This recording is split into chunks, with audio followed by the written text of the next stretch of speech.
नमस्कार, स्वागत है आप सभी का दैनिक सवेरा हिमाचल पर और मैं हूं आपके साथ पिंकिश धीमान।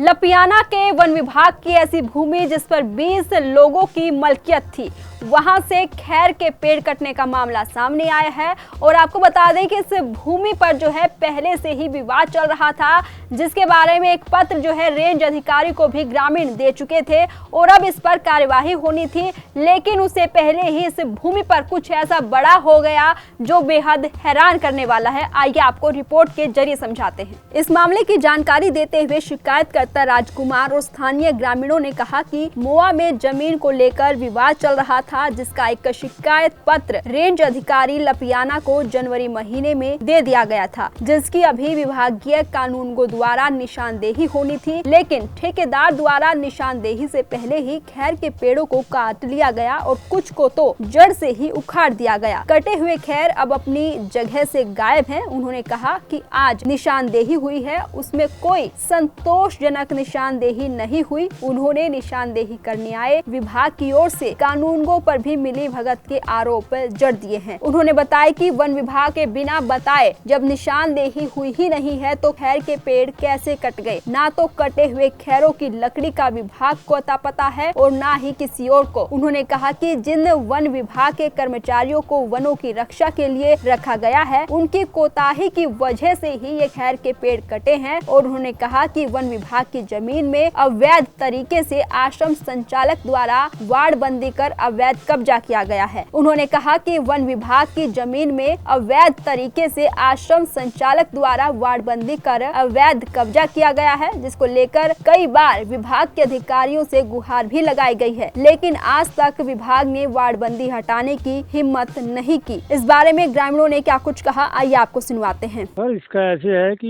ये कुछ जमीन जो है ना संस्था वालों ने खरीदी है, तो उन्होंने कुछ खैर लगवाए थे, तो कुछ सरकारी ज़मीन पे भी खैर लगा रखे हैं, जिसकी मैंने सर 15 जनवरी को एक विभाग को एप्लीकेशन दी थी, जिसकी 2.25 महीने के बाद आज सुनवाई हुई थी।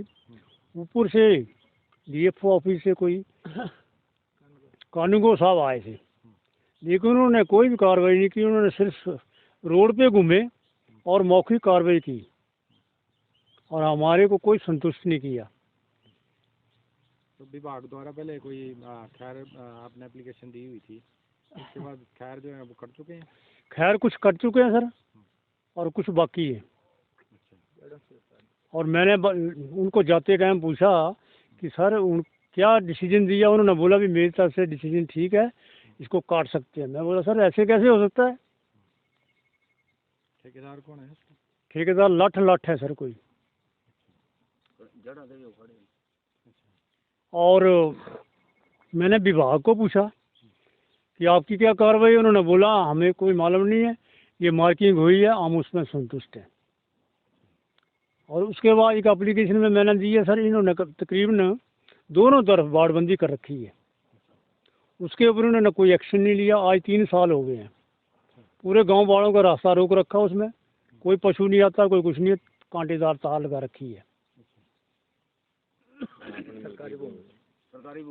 सरकारी भूमि है, तकरीबन ज़्यादा से ज़्यादा उन्होंने 50-60 कनाल जो है एक्स्ट्रा ज़मीन पे तार लगा रखी है।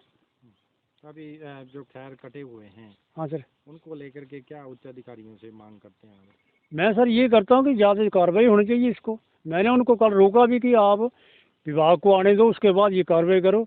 लेकिन वो संस्था वाला जो वकील है, कोई नाम तो मैं अभी नहीं बता सकता उसका, पता नहीं क्या नाम है, एक वकील बोलते हैं, उन्होंने ज़बरदस्ती करके ना वो खैर खूर उठा के संस्था में रख लिए रात को। हाँ जी, कुछ जड़ से भी उखाड़े हैं सर। सर निशानदेही के लिए महकमा भी आया हुआ था और हमारे उप प्रधान भी थे, वार्ड पंच भी थे और साथ में ठेकेदार भी थे और मालिक भी था वो। तो वही मौके रूप पे हुआ सर काम, फिजिकल तो कोई हुआ नहीं, ना ही कोई पॉइंट निकाला उन्होंने। रोड घूमे और चले गए।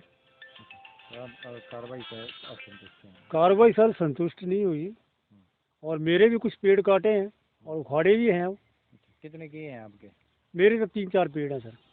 और वन विभाग के सर तकरीबन 20 पेड़ हैं और वो सरकार के हैं सर, मेरे नहीं है। या तो सरकार ले ले या फिर वकील ले लो।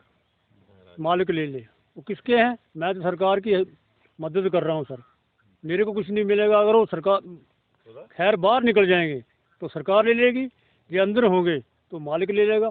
मैं तो सिर्फ सरकार की हेल्प कर रहा हूँ। मैं और राजकुमार जी की भूमि लगती है और मैं कमेटी के नाते, फॉरेस्ट के प्रधान के नाते, मेरे भी गांव यहाँ ही है मावा में। मैं भी गया उसके, मेरे को डीएफओ साहब पूछते हैं, कानगो साहब पूछते हैं आप कौन है, आप कैसे आए हैं। तो हमने बोला भाई हम गाँववासी हैं, आ सकते हैं कि नहीं। बोले आप जाओ ना, वे ये इनको रहने दो, बाकी आप जाओ।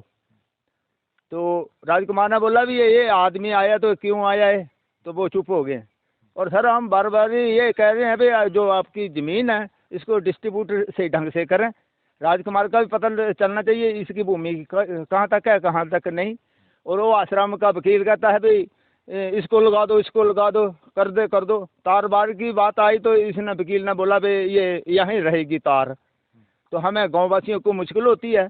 पशु चराना हमारा, हम तो हमारे दादा पुरख यहाँ रहते थे और पशु चराते थे, तो हम भी तो ये कोई भी नहीं, विभाग वाले भी नहीं माने हैं।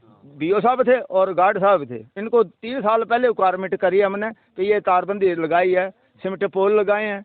आज भी बराबरी गलाया, उन्होंने कोई डिसीजन से हमें बात नहीं बताई गाँववासियों के। हमारे साथ बुजुर्ग भी आए हैं, बुजुर्ग भी हैं, उनकी भी बात नहीं इन्होंने मानी।